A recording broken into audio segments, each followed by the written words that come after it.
Hello, Nomads, and welcome to episode 61 of the Nomads of Fantasy.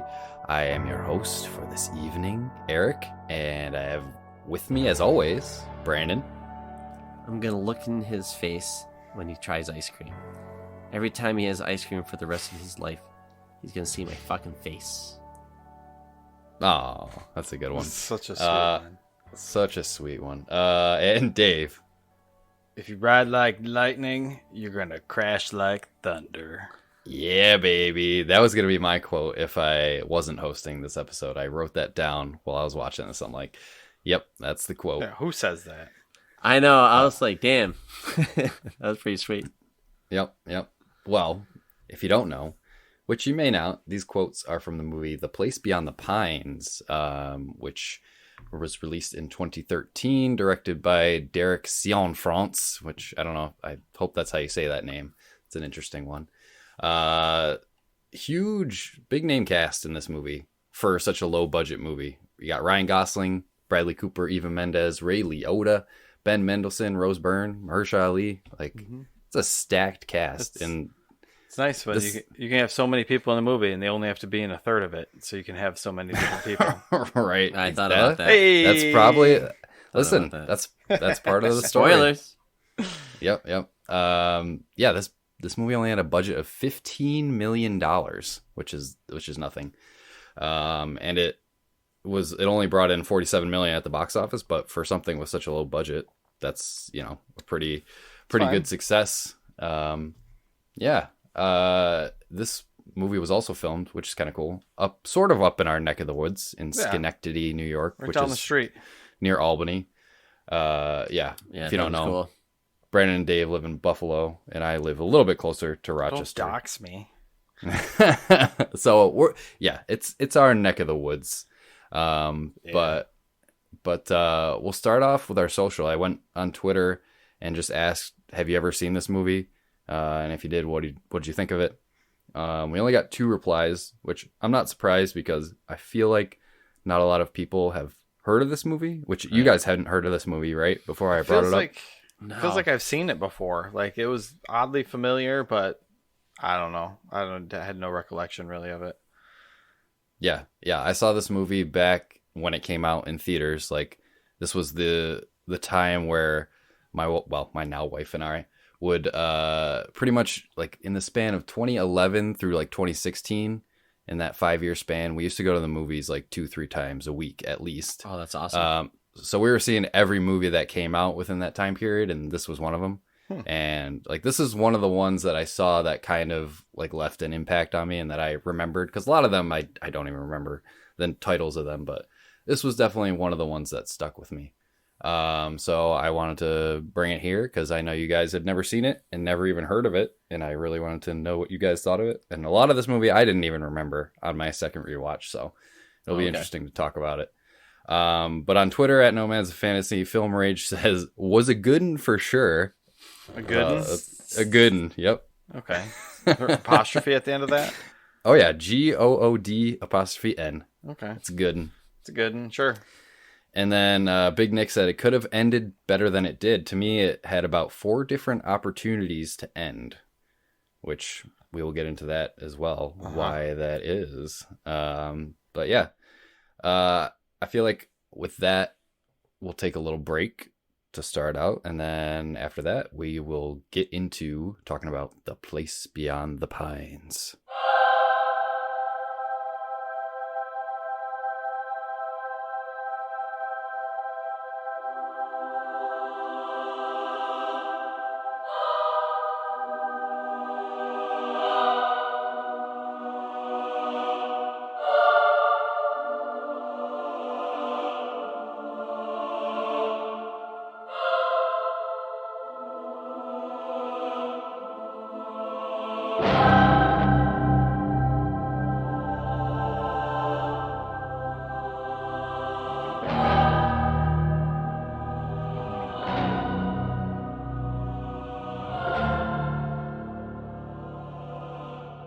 And we are back to talk about The Place Beyond the Pines. impressions.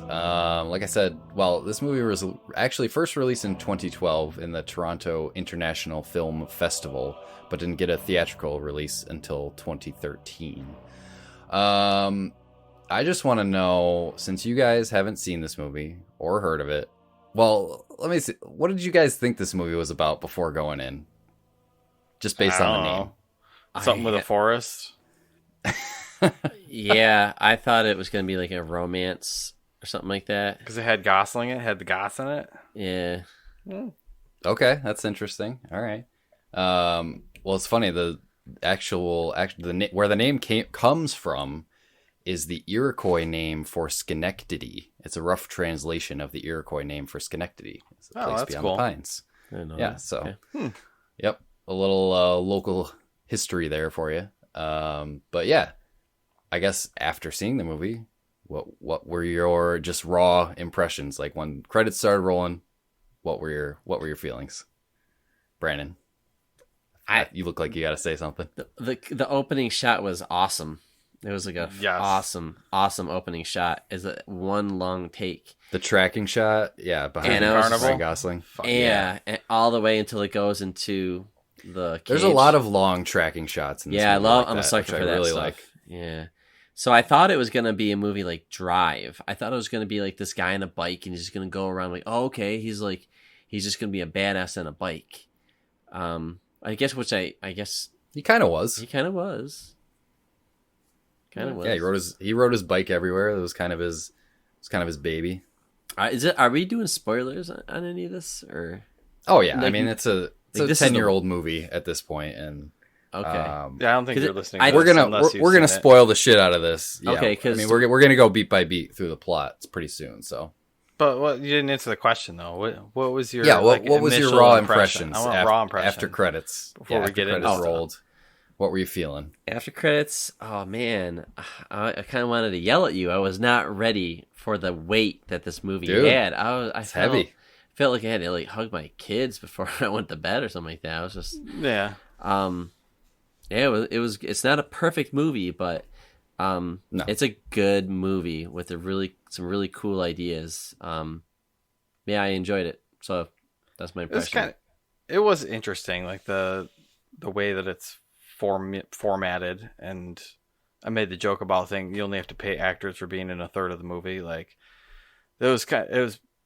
it's weird. I can see like the artistic, like act 1, act 2, act 3 kind of symbolism behind it, but I don't know. It shouldn't have been as long as it was, and I got a little lost towards the end. Where like I don't even give a shit about these kids. Like, where's the cool motorcycle? I had dude? the same reaction. I did not like the third they're both act at all. douchebags too. Like I just like the ending scene. I like how it ends. I like the last 10 minutes of that. But I'm 1,000% with you. I forgot that was even in this movie. Like the first act I remember is like the main part of the movie that I remember. That was and then good. once it transitioned to Bradley Cooper, I'm like, oh yeah, that's how this movie is broken up. Like I completely forgot about that, like how this movie was structured. And it's like it's a hard turn when that. Yeah. that part of the I movie like it because it's different. It's fine because as long as you land it, and I think the movie does. But Dave, I'm with you. It does. I overstays its have welcome. notes about this. Yeah, There's or just lack of like the characters that we should know. Like, why didn't they make the third act about the women of those two men?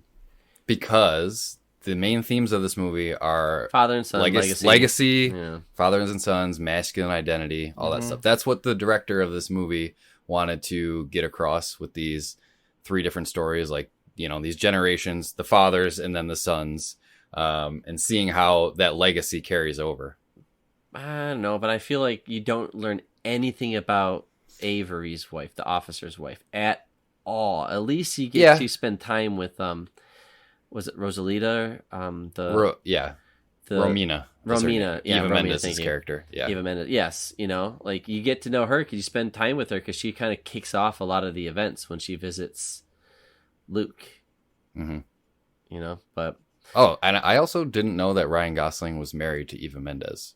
I don't know. Currently. Oh, okay. Really? Good They looking got couple. together. They got together in this movie, yeah, on the set of this movie, and they've been together ever since. Oh, okay. Oh shit. Yep. So I thought that was pretty cool. It's funny. It's 2013. Like Ryan Gosling's character is basically like a carny Eminem, chain smoking Eminem. Like it's kind of. Oh yeah, he's all tatted up. It was quite the throwback. He's always wearing like the same inside out white T-shirt. I'm like, wow, this dude is a real. I was trash like, bag with like a heart of wear gold. his shirts always inside out. 1,000% what he is, Dave. Yeah, Oh, yeah. right. Totally. Like you start to feel Yeah. bad for him because you can tell he's a dumbass. Like, dude doesn't. He doesn't get. He's not socially, smooth or Well, anything. he only just knows a one thing, and hot that's how to carny. ride a fucking motorcycle. Yeah, You know. got a very unique skill set, as some would say. I would Yeah, say exactly. this whole opening act. Well, actually, before we get into it, Eric, because now that you saw it for the second time, revisiting the movie, how does it land with you? So, I feel like I agree with you guys a lot. Like I said, a lot of my memories of this movie were the first act, which I really, really liked. Everything with Ryan Gosling and Luke's character, and like everything with Bradley Cooper and Avery and all the struggles he was going through, grappling with what he did and everything. I really liked. Like I was fully in. But like you said, I completely forgot about the third act with the kids, and that was kind of where it was like, all right, this is kind of turning into a weird teen drama type thing. That's how I wrote those exact words down. It felt a little bit. it was so predictable. It The was tone, so predictable. yeah. By the third act, you knew it was so on the nose. It was like, oh, gee, they're gonna be the kids of both of these guys from Act 1 and Act 2. Especially AJ, the way he played that character was Is just that not believable. Is that the cop's kid? It was Avery's kid, yeah. Yeah, because yo dog, I'm from Troy, New York, and he's like got this fucking accent to him, and he's just like, I don't know, you're the kid of it. Like I get it. I knew kids like that in high school. Yeah. Who talked like that and fucking dressed like that. But like it was almost like a parody, Yeah, he's like a wannabe gangbanger, like white kids. I don't know, growing up in a family where you probably got a good amount of money, and he's just like the rich kid that I don't know. Well, listen to too I will much Tupac say- or some shit. I mean, we're jumping ahead, but when he's in that interrogation room and Bradley Cooper fucking manhandles him, like that was probably the best scene with that kid. Yeah. Because like I don't know, that whole thing, we can get to it, but that whole scene worked for me. But everything else was kind of meh. Third act, I agree with Brandon. Like you said, like how they wrapped it up, I thought was good. Yeah. Like Jason basically carrying on his father's legacy and all this stuff. So You mean buying a motorcycle and becoming a carny, and the circle of life? exactly. The circle of The life continues. Cycles repeating themselves. That's another theme of this movie. Big one. Do you like when the theme is so obvious, though? Do you like a movie that does that, where like after, by halfway through the movie, you got it where they're going with this? Yeah, I agree. Well, I read that when the original cut of this movie, like the rough cut, was over 3 hours long. Oh, Jesus. So like the director really wanted to tell this story and flesh out all these characters, and there's a lot of characters in this movie that he's trying to focus on. But it definitely could have been shorter. I think Act 3, I don't know what they could have done to make it more impactful, I guess. Well, they could have just had the kids meet. Or everything was They could have done telegraphed. something super short, and let us just make up. We did not need to see, and it was kind of. I was on the edge of my seat when, in the third act, like when all that kind of came together. I was like, okay, this is insane. How all this will kind of escalate very quickly. Right. And I didn't mind it, but to get there, it was, I agree.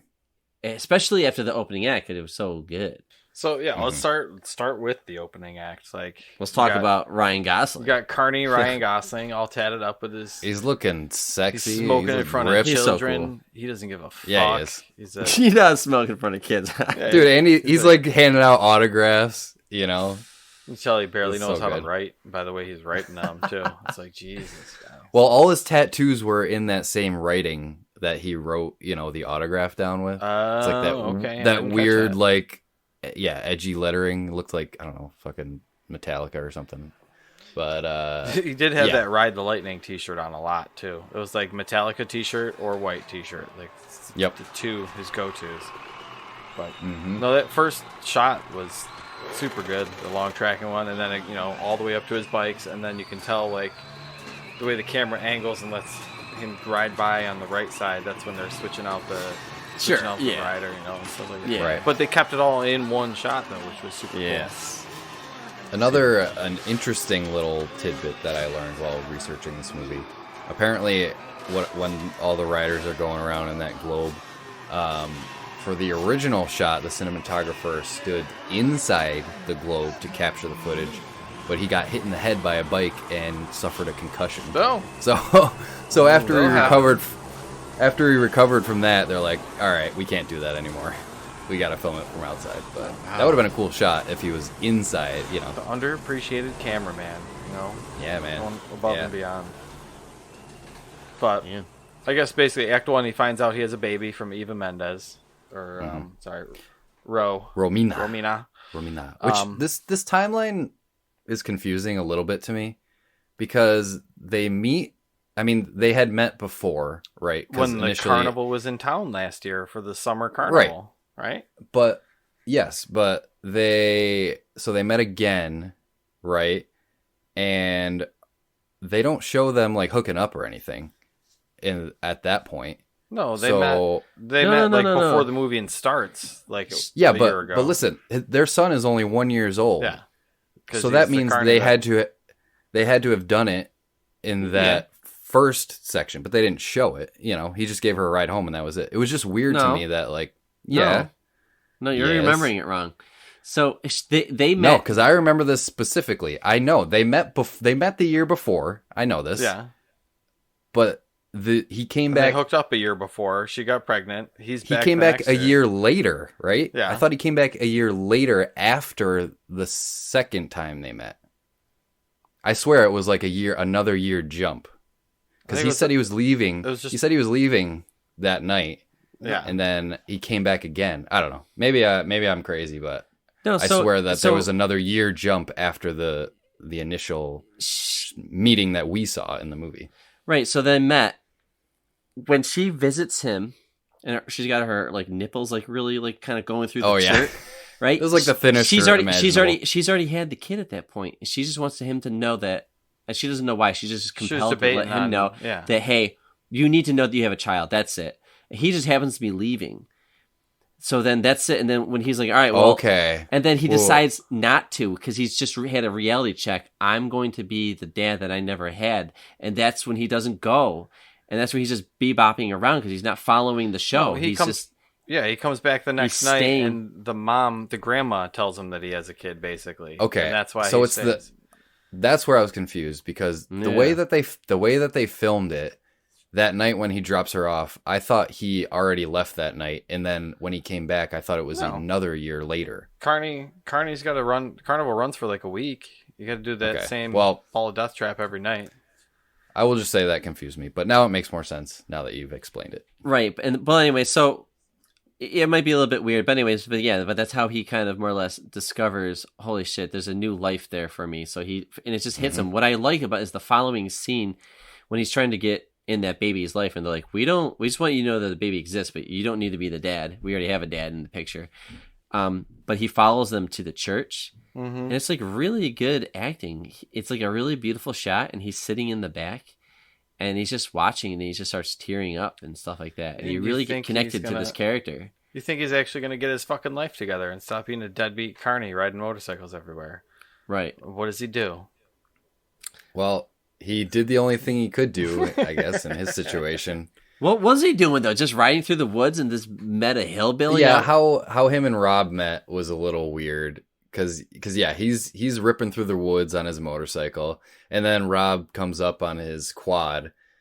And they're like, meeting, locking eyes or whatever. That was a cool shot. That was a cool shot. But yeah, then he stops. And then Rob's like, good riding, dude. And he's like, hey, come, I'll give you a ride back to town. And whatever. That's how they meet. Sure. Yeah, he gets a job, does some side stuff, and then he tells him that he robs banks eventually after a little while. They get acquainted. Right. I guess I don't blame Luke. He doesn't have anybody else at that point. Like he doesn't have any friends or anything. So he just wants to make a friend. It's a sympathetic, sees it as an opportunity. Simple carny with a heart of gold. Simple carny, yeah. You know, his heart's in the right place. But yeah. So he knows right from wrong. You think, but then he goes like immediately. Like it. This is why the first act is so good because it's so contained and it's so. He's just like in it. Like this is awesome. This guy's cool. Oh shit, this is his life actually, and he's gonna settle down. If the first act was just its own movie, like its own little indie movie, great. It probably it probably would have been better. But yeah, continue. Anyways. Well, no, and then he gets caught up with this whole robbing banks immediately after. Because he wants to make money to support his kid, and he can't get a job. Like he can't get a job anywhere, so the guy brings up. Well, he does. Listen, he tries to do the right thing. He does get a respectable job with this guy, Robin, and he's working in his shop for a little while. But he's just not making the money he needs to make. Like, he barely gets any business in his shop, and he's just not making the money. So he's like, listen, dude, I need some more money. So Rob tells him about how he used to rob banks, blah, blah, blah, blah. And then he's like, oh, shit, I could do that. He's impulsive, though. Oh, it's like he just goes for it. Doesn't plan things out. Right. That's very apparent with his first robbery because Rob's like, listen, all you have to do, you don't even need to show the gun. All you need to do is tell the lady to put the money in the bag. The first thing he does, hops up on the counter, whips the gun out and starts pointing it at people. And like, he does the complete opposite of what Rob tells him to do. Use this if you want to, but keep in mind now, I did 4 banks with a note. In other words, you don't need the gun. I never liked guns, man. They're vulgar. But you may want to take it. I don't know. Whatever you want to do. How do we do it? Okay. First thing is we're going to go in there nice and early, just when the doors open, okay? You're going to take a look at all the tellers. Go for the oldest woman you can, right? Failing that, go to the most meek. You get her to put the money out on the table. Why? So that way you can see if there's a die pack.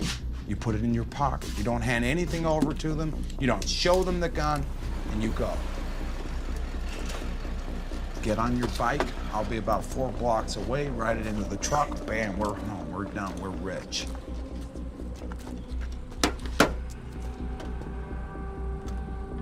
What happens if you get stopped sitting by the side of the road with an open cube truck? What are you going to say? What do you mean, what am I going to do? I'm an officer. Excuse me, sir. What are you doing with an open cube truck? What are you doing? Why are you sitting here like this? Oh, I'm broken down. I'm waiting for the, repairs. Thank you for asking, officer. That's a nice touch. Right? What are you going to do if you get jock itch and, you're riding 90 miles an hour down the street? You're going to keep riding, right? Yeah? I mean, we do what we do. But when we do it together... Yeah. So right out of the gate, he's already, like, you could tell he's kind of flying off the handle. This is great, though. His scream, the high-pitched right. He goes in, like, falsetto.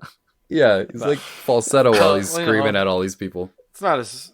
Well, sounds like his first time robbing a bank too. So it's true. Oh, he's scared. It goes pretty well though. They get a couple. I'm guessing a couple grand. They said 14 grand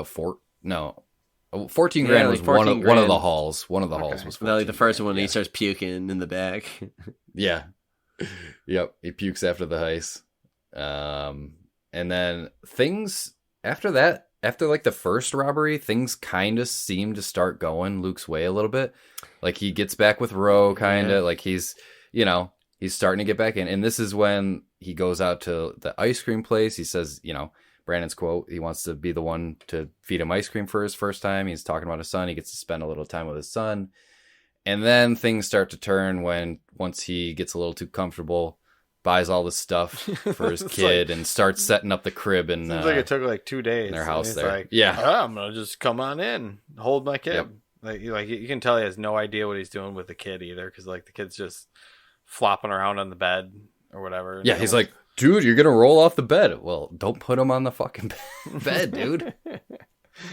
But it's, I mean, it does go crazy because it goes from like robbing banks to ice cream with your family, to more robbing banks, to buying a crib for your kid, and Kofi comes home. He ends up fucking cracking him in the head with like a wrench or something wrench, like that. Yeah, dude. I thought it killed him for a second. Yeah, Did he get him in I was the like, eyeball? holy shit.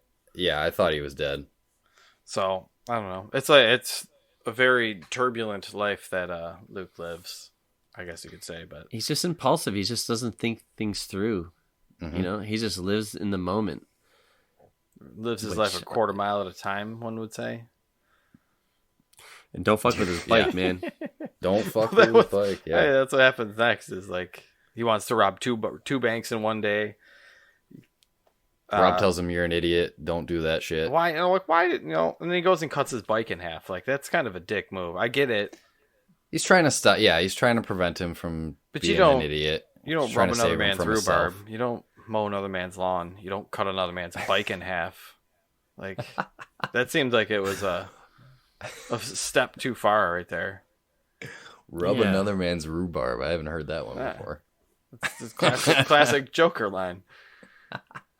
You never know. But yeah, you don't fuck with his bike. Well, you said it at the ice cream place. It's a family member. Yeah, And it's that's, part of the I was family. like, oh, this is not going to go well for Robin, and it didn't. Yep. No, not at all. Not at all. No, I thought he had a death wish when he did that. I thought, oh, this guy wants to like end his life because he was getting. I think he was all drugged up, right? He was using the money to like. Well, he was hide. wasted. He was wasted as fuck. Yeah. He had like gray skin. His eyes were all bloodshot, and he just looked like he couldn't. Probably spent all his bank money on drugs and booze and cartons of cigarettes. Yeah. Mm-hmm. Standard. But like, yeah, he cuts his bike in half and he just goes to bed all wasted. Like that's True. That's not a very great plan. Like, No, idiot. And of course, so Luke freaks out and he's like, he just walks up nonchalant and puts a pistol in his mouth and wakes him up. Yeah. And says, "You owe me a bike." Right. Which, Yep. he goes to do his. I guess he's doing this last bank robbery on his own with a new bike at a bank that he hasn't scoped out. Like Exactly. he's got all these different variables in the thing. He forgot his glasses. And yes, He forgot his glasses. Yes. so that you can tell right from the start that it's fucked. Like forgets the glass. As soon as he walks in, he notices the big glass walls, and he's trying to hook his backpack over it. Well, yeah. This bank, like you said, he didn't scope this out. This bank has cameras. Like you can see the cameras, has bulletproof glass in front of the tellers and everything. Like this is not the bank to rob. And then the lady's trying to throw it over and she can't get it up there. It was like painful to watch. Like it was like I'm cringing for the guy. Like this is just not good, dude. And like no. He should have just cut his losses and just fucking. As soon as he saw the glass, he should have just turned around and walked out. Like maybe you can do it without glasses, but he's got face tattoos, which is even dumber. Oh so yeah. obviously, like it takes so long. Cops show up before he's even as he's pulling out, and he gets chased for a while. Some of these chase shots were really cool too. This was really cool. Dude, it was filmed like a real, Really good. like it was on Cops or something, like a real police chase. POV you know? shots were great. Yeah, Love it. Like, And the cop they- was a good driver, man. I was like, damn, he's keeping up with this Dude, bike. Yeah, and To like the they cemetery? didn't do any cut. Well, the only cut they did was when they transitioned from the first cop that was chasing him to Bradley Cooper.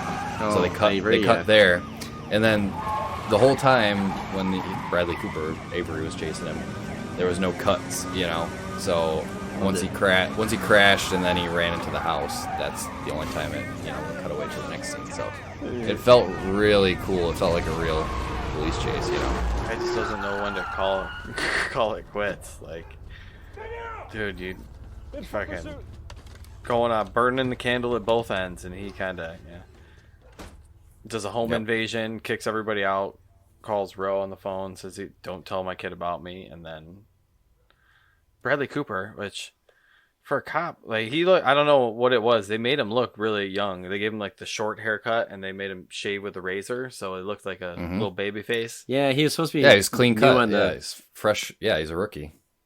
He was 6 months on the job, I think. At this point. Oh yeah, they did say that, but I mean, he goes upstairs and kicks the door in while Luke is on the phone, and no, I guess we all know who shot first. This is a Han Solo situation. Who shot first? It was Avery. Yeah. He shot first. Which you need to know, because Avery's Yes. haunted throughout the rest of the movie about what he does, which is sadly, which I didn't see coming at all. Well, I thought. Oh, you didn't? I thought. I'm glad. I didn't I'm know glad how that was any a of this shock was for you guys. I forgot that Bradley Cooper was in this movie when he was like revealed as the cop. I'm like, oh, that's right, he's in this. That's it. All right, All right, he's gonna escape on his bike. Oh, he's going to the house. All right, he's gonna get out. All right, he's calling something. Whatever, he's gonna get out. And then he gets shot, and I'm like, all right, well, maybe he's just shot, but he's not dead. And then No, he's dead. And then you see Avery looking over and seeing him with his eyes open, laying there in a pool of blood. And you're like, all right, well, maybe he's just like gonna be unconscious for. He's just all in a of it. coma or No. something. When you see, But he looks like, really dead. the blood coming out and the way his arms twisted, like, yeah, that dude is very dead. Yeah, I was like, damn. No, That's it? this was at the point of the movie where I was like, oh yeah, okay, now I remember. Because after that, Avery he gets shot too, and he sort of blacks out, and he wakes up in the hospital. Then I'm like, okay, So they transition to act two. Avery's story now. Yes. Which is a complete shift. It's like a tonal, like, because that first Oh, movie, yeah. the first chunk is like building up to a heist. Felt like a heist movie, you know, like he's gonna go rob banks, maybe do some other cool stuff, but then like all of a sudden it's just like breaks, hard right turn. Now we're into a cop drama, and Right. like that tonal, like not expecting that tonal shift, kind of just like you have to kind of Yeah, reset yourself while you're watching. It's it. almost like two movies in one, you know? Mhm. The first act is a heist movie, like you said, and the second act is like a fucking gangster mob movie almost, you know? Yeah. Like shady shit going down in the police department. Of course, Ray Liotta's got to be there. He's got to play the dirty cop, which he always plays I so like well, this. so. This was really cool. It's just mentally, I was still kind of in shock of Ryan Gosling being killed off. I remember I really that, like it, and that I like, was the moment of this movie that I specifically remember in the theaters. And like, I don't know, how old was I in 2013? Like, I can't even think about how old I was. Like, no, I was like 18, 19. yeah. So, yeah, at that was like the perfect age for me to see this movie where I'm like, holy shit, man, I can't believe that just happened. But like that is the scene I picture in my mind when I think about this movie. But it's weird though, because all this crazy stuff is happening to Avery, because I'm like, all right, so now this guy's gonna be dealing with the regret and the, like, oh, he has a kid, he's talking to the therapist and all this stuff about killing a man, especially a father, and like, okay, it's very heavy. That's what I'm saying. This is a very heavy movie. Mhm. And I'm like, man, this poor guy's got a kid, you know, and he's dealing with all this stuff. And I think he had a mother-in-law in their house too, just like how like Ro had her mother. I was thinking this. Yes, there's lots of parallels, even though like Luke and Avery are two completely different characters on either side of the spectrum. One's like an outlaw and one's a fucking clean cop. There is a lot of parallels between them. They both have a 1-year-old son. Yeah, like you said, they both have like their mother-in-law living with them. They're both, you know, in different ways struggling to connect with their sons, which we see, you know, a lot later in the movie, especially with Avery. Luke is a bad guy. He does bad things. He knows he does, but he wants to be a good father and he wants to be part of that kid's life. But the Avery can't connect with his son because he took away a father from his son, and he can't he feels like, wow, I ended this for somebody else, and I can't have a connection. You see that, like, there's just no connection throughout the whole movie with him and AJ, you know? Right. Yep.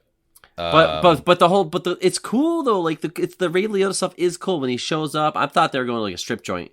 No, they're going to rob the person that like got the money. They knew the money was there, and I'm like, okay, this is cool, but my mind isn't ready for it. I felt it was bad just weird for Avery. Yeah, like in that situation, like dude's having a tough time getting over this. Bad for like you're gonna bring that person there. Yeah, dude. Yeah, he's just and her boyfriend or husband. Like who hides money underneath the baby?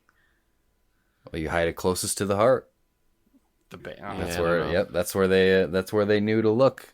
But yeah, I don't know, man. Yeah, that whole scene was rough because you could tell Avery, like Bradley Cooper has some great acting in this movie. Yeah, sure.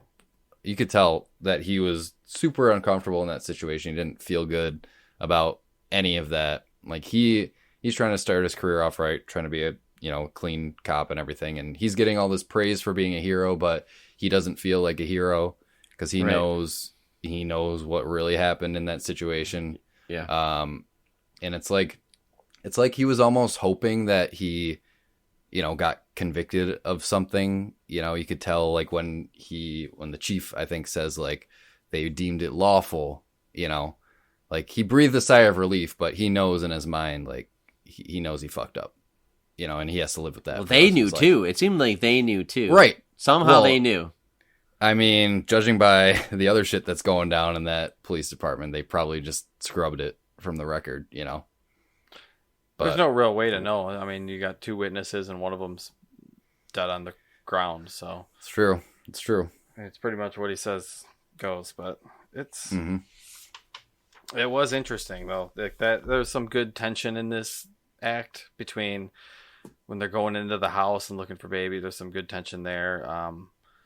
They called it unofficial hazard pay. I was like, yeah, that sounds like something a dirty cop would say. Just a way to like. Oh yeah. What's Ray Liotta's character's name? Deluca. When he gets tipped off that Avery's trying to expose them to the sergeant or whatever, the captain, like he tells those guys, and he goes and follows him. Dude, he's a rat. At that point, he's a rat. Nobody trusts him anymore. I thought this was really cool. And he's like following. He's like, all right, let's like you follow me now. And like, and that's it. But the way he's looking at him is so. Dude, so Ray Liotta is a scary looking guy. Scary. He's intimidating. Very intimidating. That was beautiful. Like the camera shot where his eyes just pops out, and he's just the look on his face. He's just staring at him. Yeah. He's just stone cold. And then he was like, "Follow me," and then he gives him like that pat, like, you know what's gonna happen. Yeah, and I think Avery was thinking about that the whole ride, like what's going on, and then he's just like, "Fuck this." Just drives back. Smart move there. And then he went to his father because his father's a politician, and his father says, "You got if you're gonna be a rat, then you got to rat them all out. So you got to like plant one. So who can we pick on?" And it's like this one guy would because he's trying to use him because he got demoted to what is that part of the precinct? The basement, evidence locker. Yeah, so you could tell he's kind of like a lower ranked guy now. So the other guy's like, "Hey, while you're down here, like, hook us up." There's like some. What was the thing they were trying to exploit? Get, like drugs out of the evidence room or something like that. Yeah, they're trying to nail like a hooker or something. I don't know. He owed really money to the story. He owed something. Yeah. Though, right? Scott. Yeah, Scott, his friend there. He said he was in deep with the guy with Deluca and those guys. He owed them something. Like they did a favor for him, so he needed to return the favor, and it was kind of the same thing. Scott was trying to pull the same shit with Avery because he's like, I did that favor getting you the money, and now you have to do this favor for me. So it's all about exchanging favors, and like, if you don't hold up your end of the bargain, then I don't know, man. Right. Something you like's not gonna happen. His father suggested that, like, no, just record that guy saying some bad shit, and then turn it in, and if it doesn't go your way, then just go to the news or something like that. But he basically brings on exposes the whole thing, and brings them all down. Ratted them out to the DA, and the whole department basically goes down. And then this is where we get the 15 years later shift, which I didn't remember. Goes to Act 3. Either. Boom. Wait. Hold on. So you skipped over a couple of things, though, because one, you see the cops go into prison, which sucks for those guys. Because those are crooked cops, screwed over a lot of people that know that they're cops. So those guys are probably fucked in prison. Oh yeah. Like they knew they were too, right? But you see Ray Liotta, he like threatens Avery. He says something like, "This, you're gonna get it for doing this, or we're gonna get like it's gonna." I'm like, I thought the movie was gonna go a totally different direction. That's the last time we see those guys. 15 years later, Ray Liotta gets out of prison, and that's when shit hits the fan. Or he shows up at Avery's house or something like that. But then that would make the first act like completely meaningless, kind of. Right. Unless you're telling Avery's story. But then you got a third act, you just tie those two stories together. So Yep. They both had 1-year-old kids, and imagine that. Both those 1-year-old kids grew up to go to the same high school. Now we got 15 years, they look like they're 20. Schenectady. Well, the whole 90210. they didn't grow up together because AJ was living with his mom this whole time, because we learned that Avery and his wife there got divorced sometime in that 15-year shift. So AJ had been with his mom this entire time, and Avery was still back in Schenectady or whatever, doing his thing. He's a big shot politician now, and they open up at his father's funeral. So his father's dead, his wife, he's divorced with his wife, and his son is kind of estranged, and now he wants to live with him for whatever reason. I don't know if they gave a reason. Like, at this point, like, the kid is such a tool bag, though. Like, I'm running for, what office is he running for? He's the DA currently. I don't fucking remember. Not Surgeon General. But, Surgeon General. No, it was some government job or whatever. But, like, you can't have your fucking white fucking rap listening to gangbanger kid come live with you. No, what the fuck are you thinking? Like, it's just it's just silly. Well, he tried telling her, and like, she's like, yeah, but it's your son, and he wants to be with you, and you got to stop ignoring your son. So it's his own fault. Like, they did not do a good job raising this kid. This kid's a punk.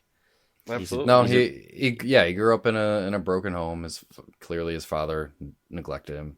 Hasn't been in his life this entire time. Yeah, pretty much. So there's not going to be a very loving relationship there, and that's very apparent. But I thought it was funny when they were talking about this, like, campaign trail that he was going on. They were like, "Oh, we're gonna hit Buffalo. Yeah, I heard Buffalo. Then we're gonna hit Rochester and get something called the garbage plate." Yeah, that was really funny. Oh, they said garbage plate in there. Yeah, he was like, "You're gonna have to get something called a garbage plate, so be prepared what this thing looks like." They were talking shit about a garbage plate because it looks like shit. Those are good. Yeah. Oh yeah, garbage plates are the best. All right. But that was a good shout out for us local guys. But yeah, you can tell right away AJ doesn't seem to be headed down the right path here. Like, you see Avery, he has opportunities to connect with his son. You saw his son get in the pool, and he goes in alone, and his father's just looking at him, just ignoring him. But, like, a few scenes ago, you saw Avery and his father. He gets in the pool and he's like asking for advice on what to do with his life, and his father's giving him direction the best he can. So there's a father-son connection there. That's really the only time you really see a proper father-son kind of thing, where, like, the son doesn't know what to do, he needs advice, and the father's giving him advice. Yeah, that's a good call. I didn't even think about that. In the third act, his father passes away. He starts off at the funeral, and now he's the father figure, and he has no relationship with the son. So now you see the pool scene again. Because you're looking for these patterns. Like, you see this with the ice cream, right? You see this where Jason goes with his non-biological father to have ice cream, and he has to remind him, "I'm your father," And it's at the same place where Act 1, where Luke is making them take a group photo. He's like, "No, this is good. We should, the whole thing with ice cream," and they take the cute photo. So, like, you see all this, and there's another one where Ro she keeps leaving work, and Luke runs at her with money after he, like, kind of yes, I noticed that too. Avery like, just take the money thing. And then Avery said, "Take the money." She's like, this poor woman is trying to live a life. She's just trying, with a decent man in her life, with a like a house, and raise this kid and just get through life and just be a good person. And these men and these two guys are just coming into her life and throwing money at her, and she's like, "What is this? This is not." And there's another scene. Well, this one's more obvious. The one where Jason is riding his bike down the same path that Luke took on his motorcycle. They have that same tracking shot of them going down that long. I saw the shot. I didn't make the connection. Okay. Yep. Yep. Father and son. Yeah. Same. I mean, visually, this movie is fun to watch. It's fun because, like, once you know the theme, you know what to look for, and just see how they use it, and it that is rewarding, I think. Mm-hmm. Yep. But yeah, so this is where Luke and AJ meet, and they kind of become weird friends. Like, the friendship is very weird. There's no chemistry. It's based on like getting high and getting fucked up and hanging out and doing dumb shit, like whatever. So they go to the shady neighborhood and try to score some ecstasy, and that's when they get busted by the cops, brought down to the station. And this is when we get that one scene where Avery comes in to, you know, get his son his get out of jail free card, and he basically just was like, hey, shut the mic off to room 3 or whatever, and he goes in there and just treats his son like a piece of shit.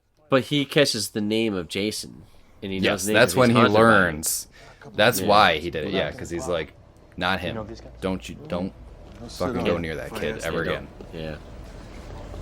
Anybody else see him coming in? No. I made sure of that.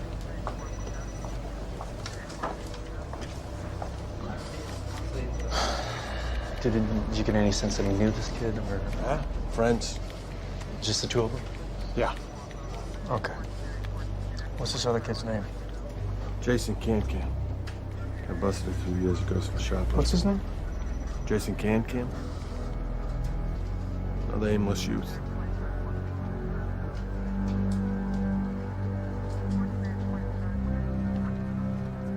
Gordon, can we kill the mic on room 3? Yeah.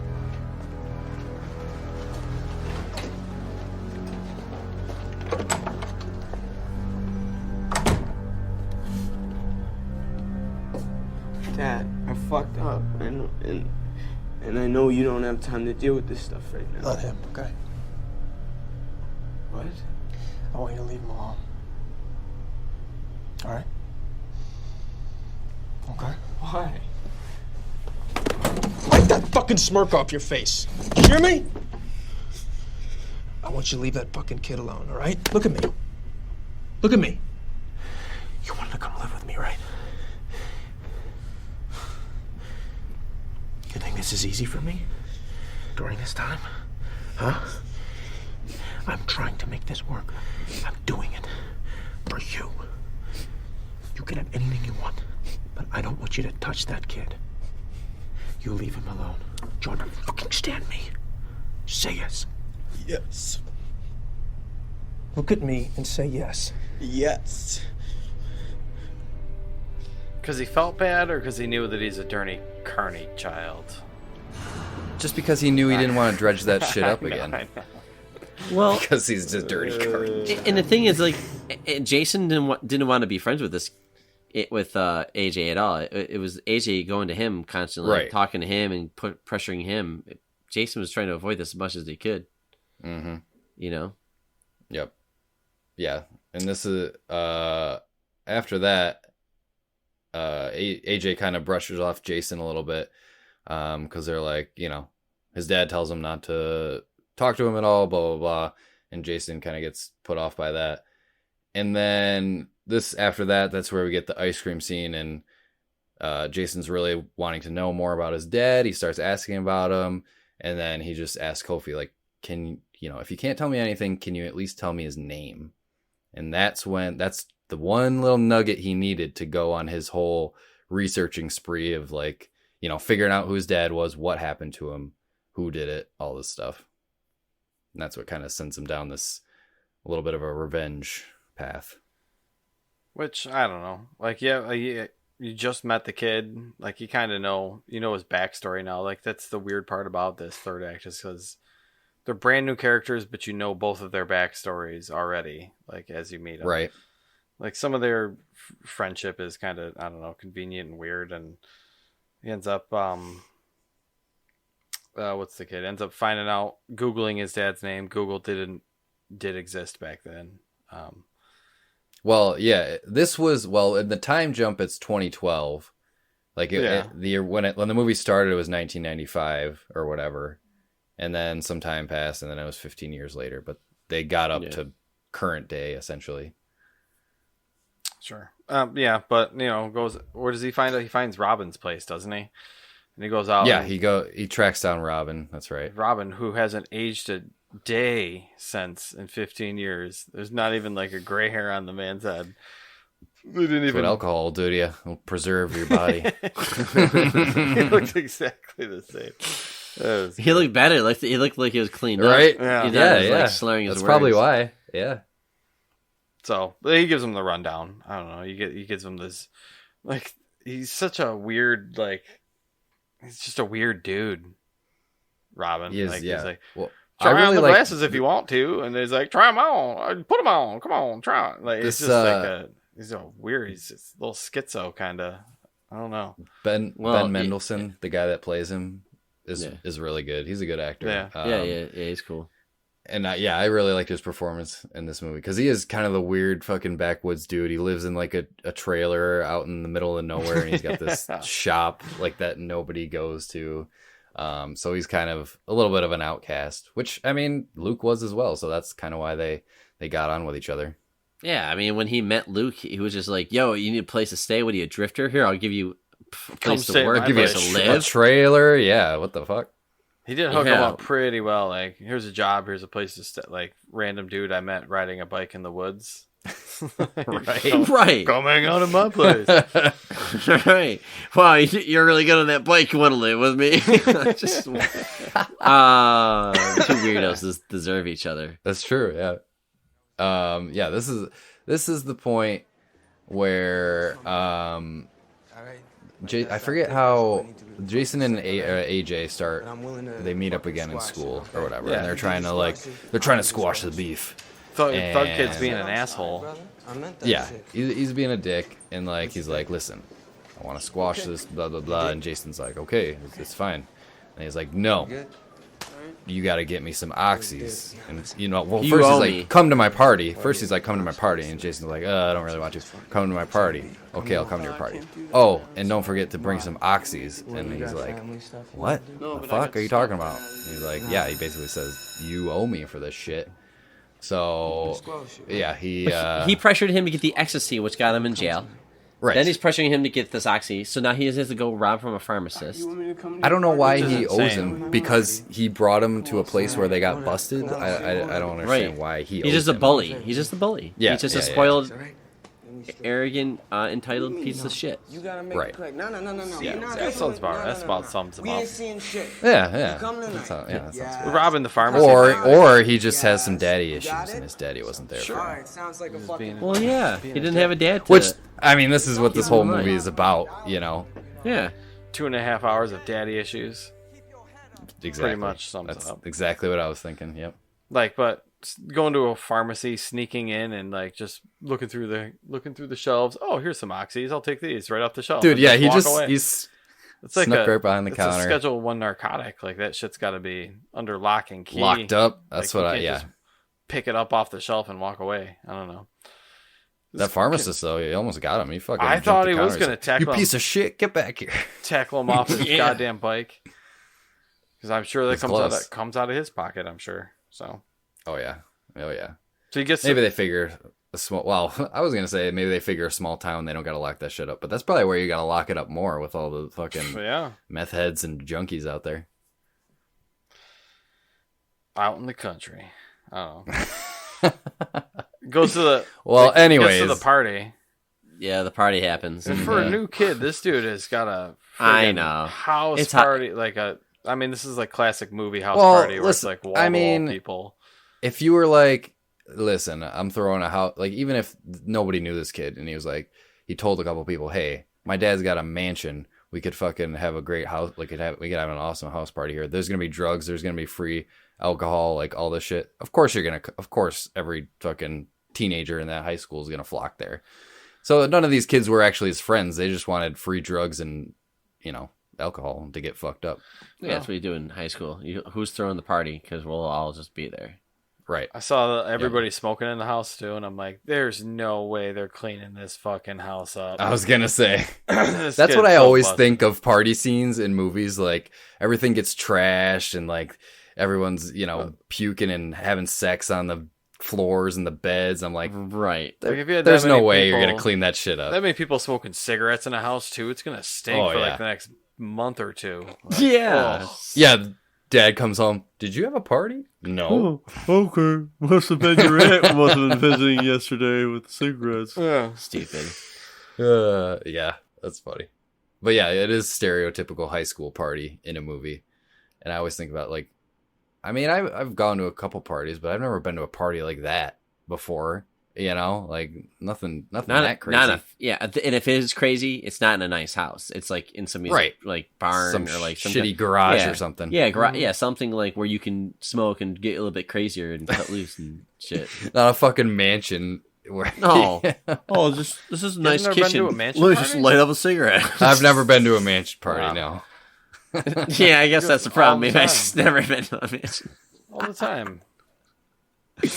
Well, Dave's a little more traveled than us, I guess. Yeah. But he sees the photo of his father, right? Right. He's all fucked up. He's what? Because he saw the photo of. Yeah, he's like he's about to get laid out with of that his girl mind. or something like Yeah. that. But then he recognizes the photo and goes, "That's right. When I was doing my research, the guy that killed my father, that's him. That was him. Yep. This is AJ." So like, oh my god, did AJ He makes know? the connection. So he All goes the- right to all the AJ. pieces line up. Yep. Yeah. And AJ doesn't know. He's just like, I have no idea. What No, you're he's like, talking "What the about." fuck are you talking about? Get out of my house!" Yeah. And then he beats the Hilarity shit out of ensues. Jason. Yeah. Yeah. Hilarity definitely ensues because Uh-huh. I thought Jason was killed. I just thought he broke his nose and pushed into his brain or something like that because he kind of true. hit He him got hit a couple extra times. He got hit a couple times when he didn't need to be hit. And I was like, ooh, Right. so this is Hollywood might be showing me like one character killing the other character, which would be fitting because I'm on the edge because I'm thinking because like he killed his father. And then how about his son goes and kills him? Like oh man, Dude, it could be like like another parallel. I was thinking But- about this through the entire movie. Like everything that happened is a chain reaction leading up to these final couple scenes, you know, with Jason and everything going after AJ and his dad. And I read actually like one of the little nuggets of idea that the director had in the beginning was like what chain reactions can happen throughout someone's life where you introduce a gun.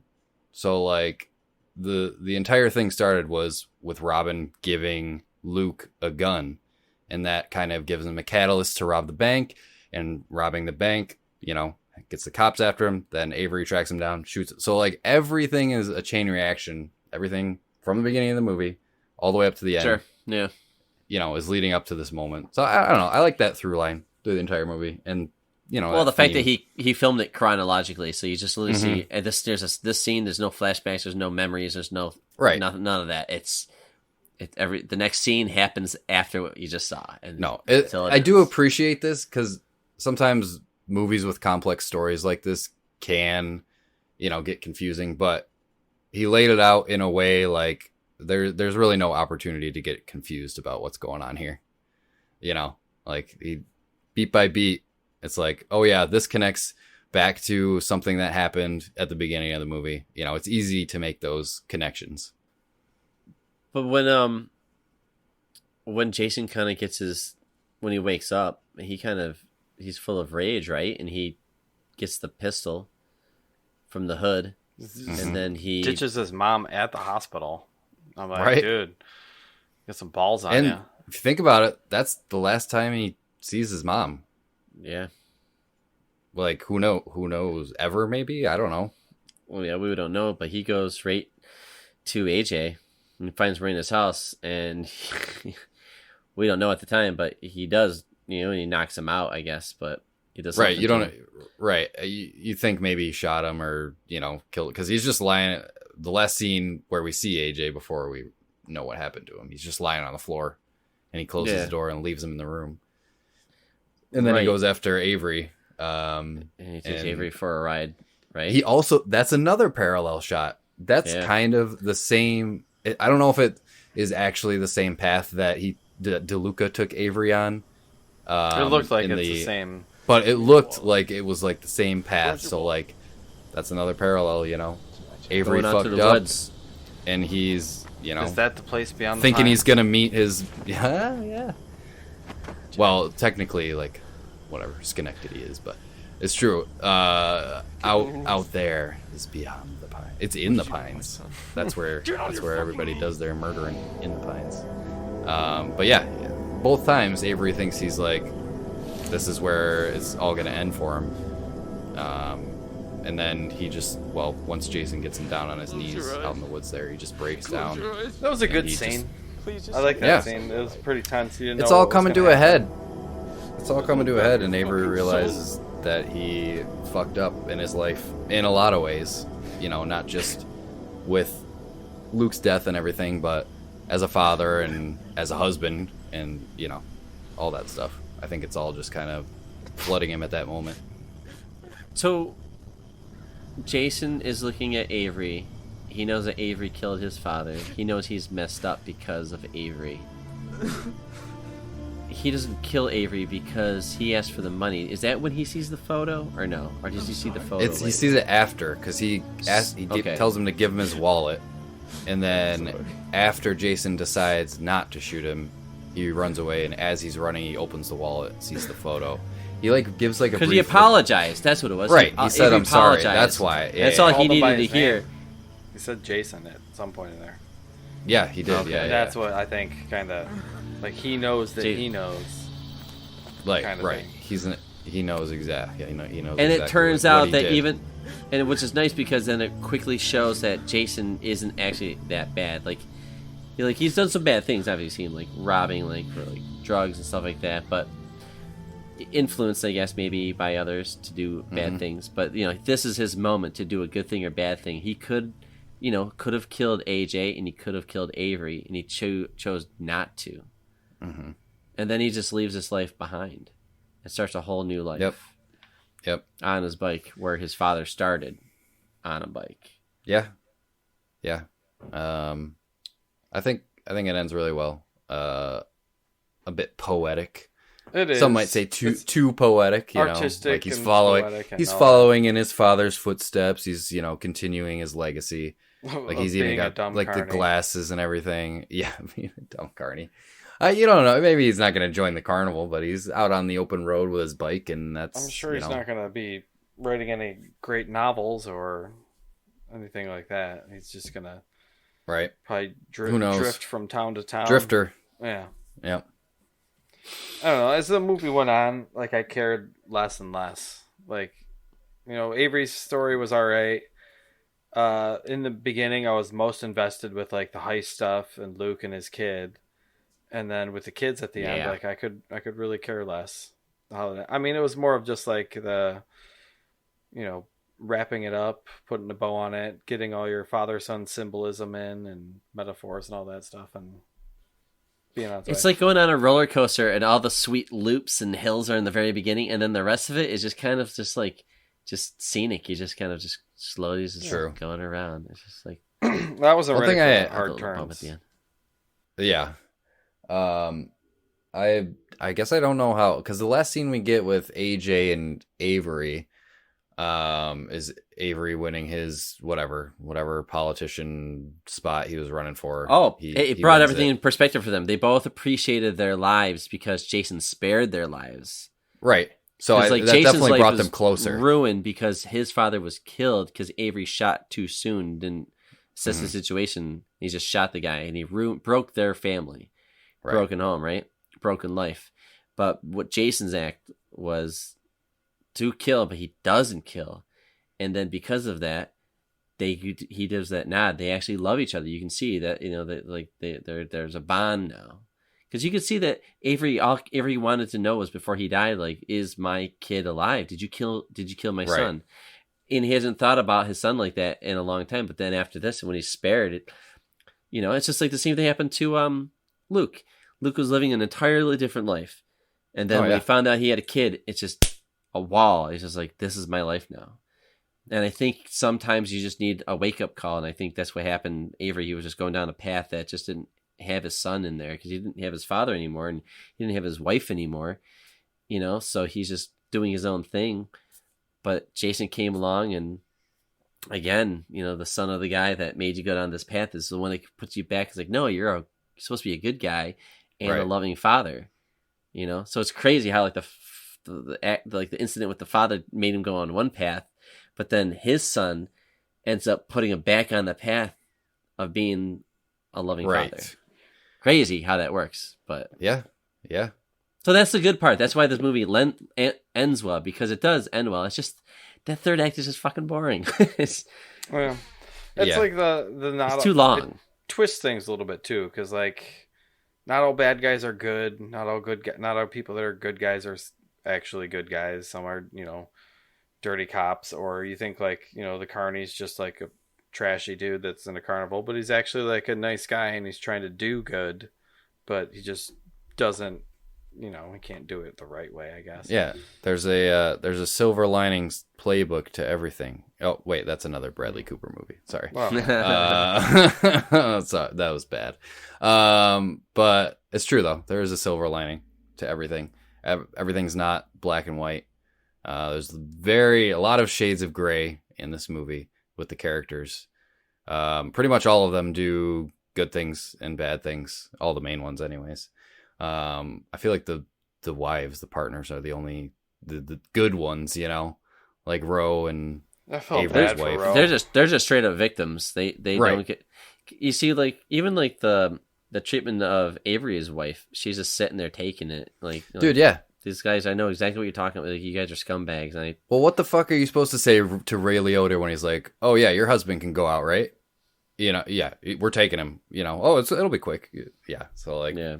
What is she supposed to say in that situation? Yeah, and then Ro just... She's doing what she needs to do to get by. Take care of her son. Yeah. Well, thank you for making it get all emotional, man. Yeah, it was an unexpected. I was not ready for it. I didn't know I had to, I was just like, oh man, I didn't tear up. This movie didn't get me teared up, but makes you think about some stuff. Yeah. For sure. Makes me think about how awesome the opening act is. Yeah. It's true. And how that would have been a great movie if that was like the whole thing, but whatever. No, I'm glad still a good movie. I'm glad I rewatched this one because there was a lot of stuff I didn't remember. I mean, I would recommend it. It's still watchable. Like, it's a story. Like, you don't see movies like this where so I think it's definitely worth watching. It's up to you to if you liked it or not. This is one of Bradley Cooper's sort of breakout roles because like in the time between like 2012-ish and like 2016, whatever, Bradley Cooper was like hot shit back then. He was in so many movies, and that's kind of when he was on the rise. And this is one of the earlier ones before that huge rise to stardom. We did The Hangover at this point, in 2009, and then this was that Wedding Crashers and The Hangover were kind of the ones that brought him more into the mainstream. But this one was kind of the one that, he was in Wedding Crashers. He was the end. He was like the jerk boyfriend. He was the Oh, the bully boyfriend. But I feel like this is the movie that really got like Bradley Cooper has some acting chops, right. Like he can act. So yeah, and Ryan Gosling obviously was fantastic in this movie. He was pretty young in this movie too. I didn't know how far back he actually went. I should probably look at that too. But I thought it was cool seeing Ray Liotta again because he just passed away. Don't look at Wikipedia's too much, Dave, because that might factor into the game. So. Oh, okay. I'm not touching. Yeah. Do we want to wrap it up here? I feel like we had a good convo about that movie.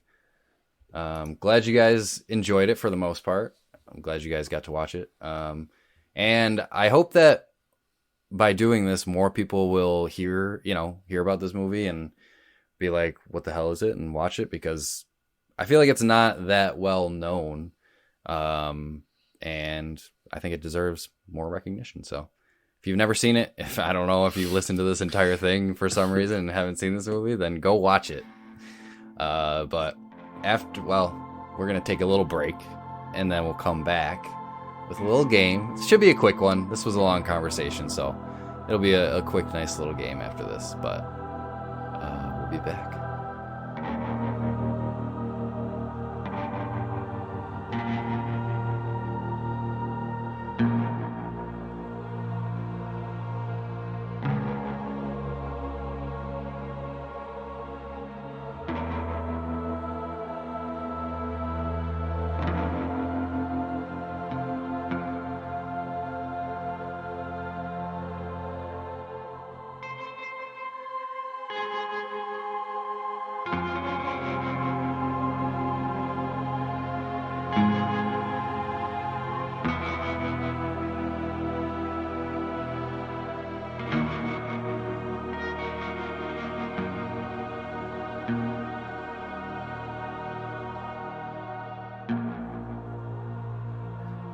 And we are back with a game. I made this little ditty up, and it's a simple one. It's short, so I wanted to keep it short since we had such a long conversation. And it's not a clever name at all. Oh, we'll come up with something. It's simply called Ryan, Ray, or Bradley. And it's literally I'm going to name 10 facts, and you guys just have to let me know if this fact is related to Ryan Gosling, Ray Liotta, or Bradley Cooper. That's it. Okay. Simple, clean. Whoever gets the most right wins. Okay. Okay. Fire away. If you guys have a better name for it, let me know. I know we've done something similar. We did the Hughes game one time where we had Hugh Grant, or Hugh done it, or who whatever. But I didn't have a clever name for this one. Oh, so. No, Hugh didn't. That was it. Yes. That was a good one. So similar concept, not as clever of a name. But here we go. Question number 1. Wait, now, are we calling out our names, or are we just guessing at the same time? Yeah, we guess at the same time. It doesn't matter. One at a time, just because, I don't think it really matters either way. All right. Which out of Ryan, Ray, or Bradley was born in Canada? Brandon? Yes, Brandon. My choice is going to be Ryan Gosling. Okay. Dave, what about you? He does have a Canadian look to him. I'm going to agree. Ryan Gosling. You are both correct. Dave. Where is he born? We're in 1-1. Canada. Canada. Does it say where was he born? Yeah. I can check that information for you right now. That he was born in London, Ontario, Canada. Oh, okay. Not too far Looks from like here. A nice Canadian boy. No, good to know. All right. So 1-1, Brandon, Dave. Next question. Who worked at a cemetery while they were in college? Oh, I got this one. It's got to be Ray Liotta. Brandon? Brandon, Ray Liotta. You are both correct again. I mean, he's so confident. I'm starting easy. I don't know. This seems like a place that Ray Liotta would have worked in his childhood. I don't know. Yeah, he seems like a cemetery type of guy. Ryan Gosling and Bradley aren't working in cemeteries. No, they're not hard enough. Ray, on the other hand, Can we please watch cemeteries? Can we please watch the movie Copland? It's a Stallone movie, but Ray Liotta's in it, and it's a great movie, and it's very similar to the Bradley Cooper act in this movie. But anyways, go ahead, continue. Copland. I'm down for that because I've never seen that one. I know that's a Ray Liotta joint. Yeah. All right. Actors in it too. Question number 3. Which of these men started an indie rock band? It can't be Ray Liotta. No. You never know. Agree. Indie rock band. Is it? They were in the band, I take it, as playing an instrument? Yes. Yeah. Brandon, I'm going to go with Ryan Gosling. Oh, damn it. Okay. That's who I was going to go with, too. You guys can't just agree on every single one. Well, all right. It's the right one. You both are right, yes. You set no rules to your game, dude. No, there's no rules. I'll have to right. come up with a tiebreaker if you tie, but no, you both are right.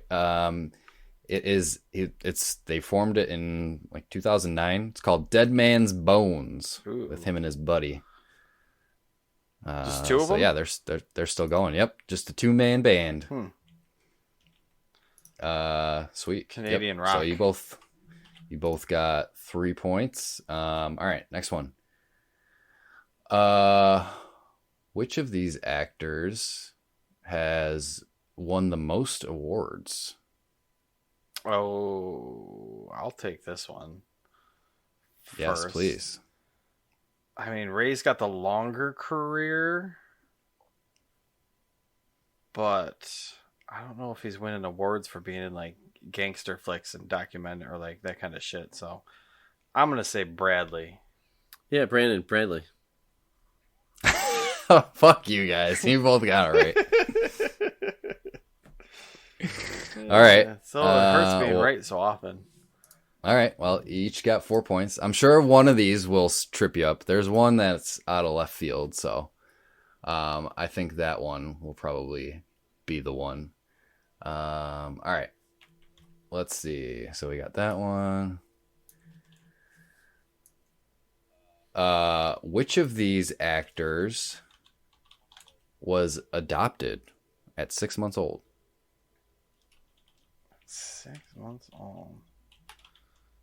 Like, I mean, it could be any of them. Could be.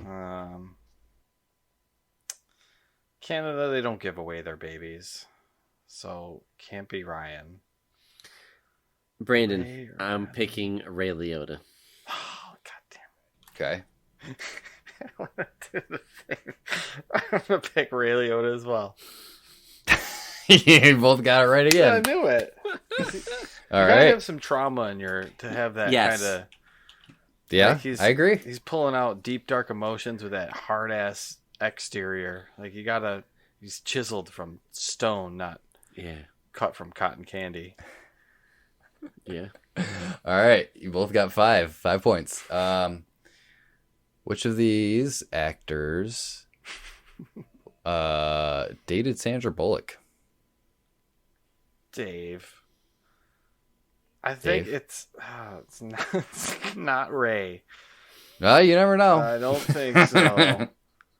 And he's an attractive older man. Cooper. He was. Gosling's Rest in been around peace. for a while. I'm gonna go with Gosling. I'm gonna go with fucking Ray Liotta. Okay, well, first answer you guys differed on, so one of you is wrong. Or both of you is wrong. Bradley Cooper. But Dave, you are correct. Ryan Gosling dated Sandra Bullock. He's pretty enough to date Sandy B. She's like 10 years Sandy older B. than him, though. That's true. There's a little bit of an age gap She there. has her choice of whatever she has wants. like no. She has her choice. She's like the stiff. Her face like is so stiff. There's like I don't know. She's pretty, but she can't. It's just a very stiff Sometimes face. she gets expressive at times. No expression on her face. At times. There's that one right. movie where she's like, was it Miss Congeniality? That's always a good one. Yeah, that's all right. I don't know if I've ever actually seen it. I've probably just seen bits. That was also like 20 years ago. Probably so, at this point, yeah. Anyways, all right, we got someone in the lead. Dave's in the lead with 6, Brandon with 5. Okay. Whose films have grossed over $11 billion worldwide? Brandon Bradley Cooper. I'm gonna go with Ray Liotta on this one. It's tied up again. Brandon got it right with Bradley Cooper. Bradley, he's got the hits. I mean, he's got Marvel under his belt now. He has a comedy. So, Why? What was he in Marvel? Guardians of the Galaxy. Oh yeah, I forget about He's that. Rocket. Oh, yeah, you never you'll expect see that. his But pretty face in there. Yeah. he's Yeah. got I that knew Marvel money. yeah. He's got that Marvel money. And I knew about his voice Smart. work. I was like, yeah.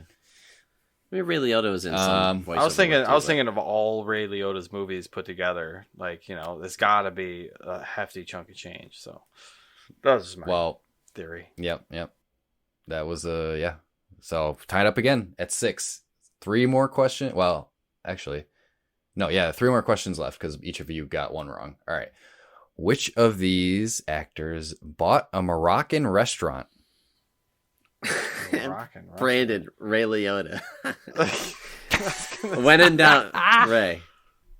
You mean like a restaurant that serves Moroccan food, or a restaurant? It's a Moroccan food restaurant located in Beverly Hills. Okay, I'll say that. Brandon, you can change your answer if that. No, if it's more locked in that it's Ray Liotta. I was gonna say they kind of shifted me over. I'm gonna go with Ray too. You were both incorrect. That was Ryan Gosling. What? He says he bought it on a whim. Obviously, and he spent like all his money on it or something. A Moroccan. I don't know if I've ever even had Moroccan food. I don't even know what that would be. I have to. It's a French cuisine of some sort.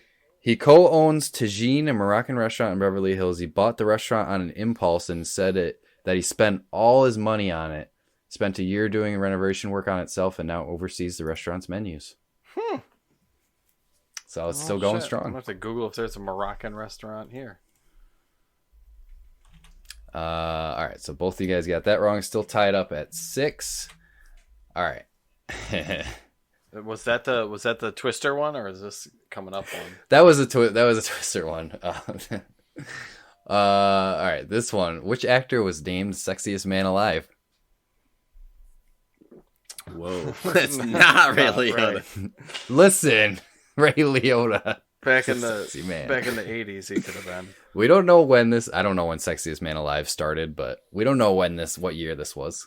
I mean, I would give it to Ryan Gosling easily, but I know that there are a lot of people that dig themselves some Bradley Cooper. Bradley's got those hard, he's rugged. Facial, yeah. He's got those cut lines, high cheekbones. Ryan, he's also playing Ken in the new Barbie movie. So that's true. I think I'm gonna go with Ryan. Yeah, it's got to be Ryan. Like Ryan Gosling. It's got to be. You're both going with Ryan. Well, you would both be incorrect because that's Bradley Cooper. Okay, his ruggish good looks. That was back in 2011. Fools. He won Sexiest Man Alive. Ryan Gosling. Come on, what's wrong with people? All right, so still tied at 6. I might have to come up with a tiebreaker. It all comes down to this last one. Which actor voiced a character in a video game? I think Ray Liotta. That's mine. There's so many like gangster things that he could have just been thrown in as. I have to go with the Ray. Brandon's thinking. I have to go with the Ray Liotta. Did you let Dave influence you there? No, he was my first choice too, because I think Ice Age. I think there's a video game. I think he was like one of the characters of Ice Age characters. You might be right, but he is most well known for voicing or lending his voice work to Grand Theft Auto Vice City. I was just gonna say that's it. Yeah. Oh, perfect. Yeah, there you go, Dave. Yeah, that's pretty much. All right. Well, both you tied up. I got to come up with a tiebreaker now. Oh, do I have to lose? Can't we just let me have the tie with Dave? There's got to be a tiebreaker. We've never had a tie on the Nomads Fantasy. Why do we have to have a loser? Because that's the way. That's the way the cookie crumbles. All right. This is just off the cuff here. Which of these actors garnered a nomination for a Tony Award for Best Actor?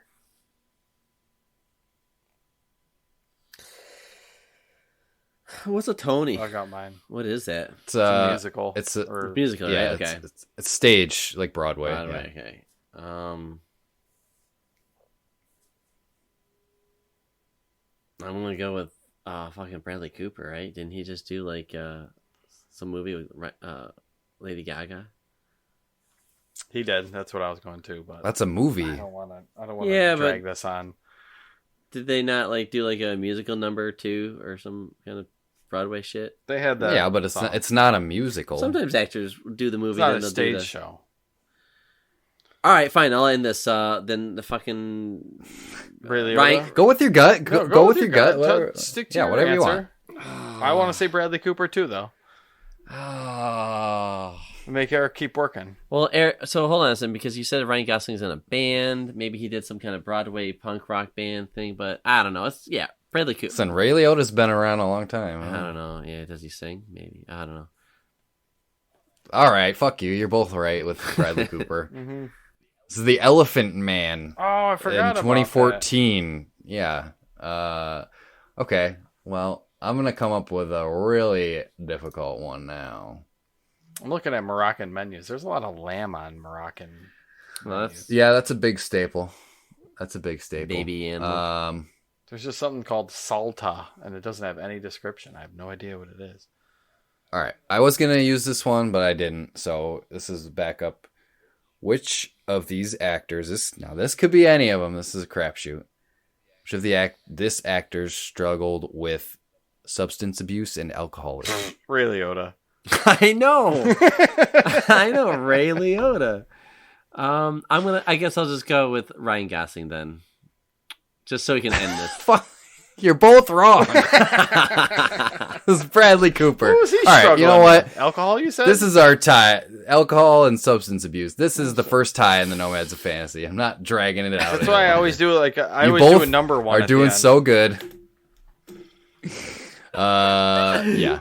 Fuck it. It's a tie. We wore 'em This down is our first. finally. This is unprecedented. Our first ever tie in a game on the Nomads of Fantasy. So We both go to space camp. Hooray! you both go to space camp. Hurrah! All right, let's wrap this shit up. That was a fun conversation. Yeah. Well, if you want to find us, you can find us at nomadsfantasy.com. If you want to find us on social media, Twitter and Instagram, that's at Nomads of Fantasy. We're also on TikTok, at the Nomads of Fantasy. So yeah, Just Google and it. if you want to email us, nomadsoffantasy@gmail.com. Still waiting on. We don't get many emails, They trickle so I was us an thinking email. about that. We haven't Every had now one in a and while.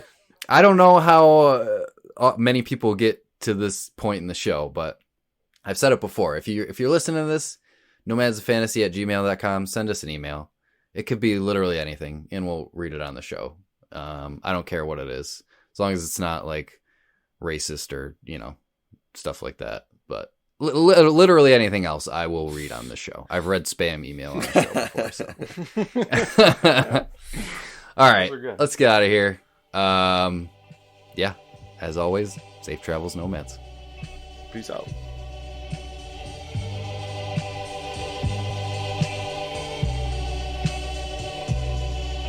If I got on my knees and I pleaded with you not to go, but to stay in my arms, would you walk out the door like you did once before? This time be different, please stay, don't go. If I call out your name like a prayer, would you leave me alone in my fear, knowing I need you so? Would you still turn and go this time? Be different, please stay, don't go,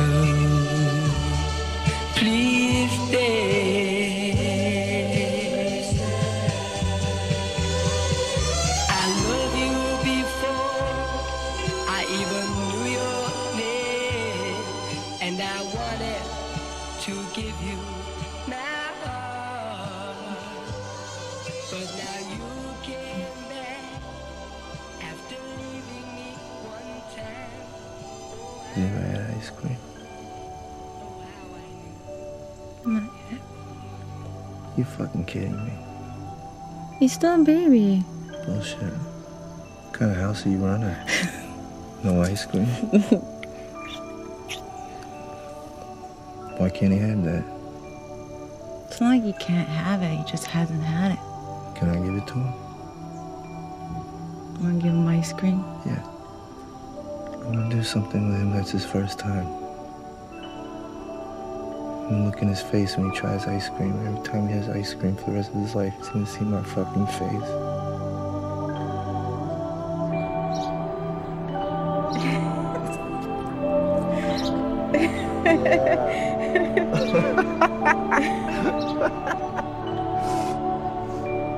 Okay, come on. Come on. Come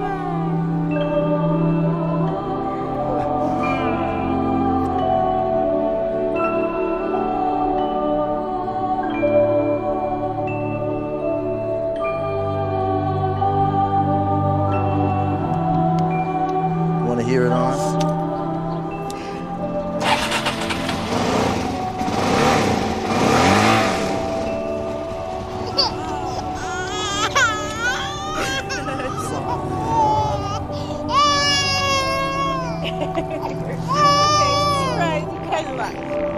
You want the bike in it too? Yeah, just all, just capture the mood. It's a nice bike. The bike's part of the family.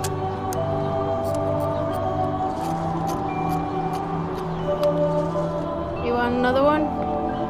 You sure I should take it when she's crying?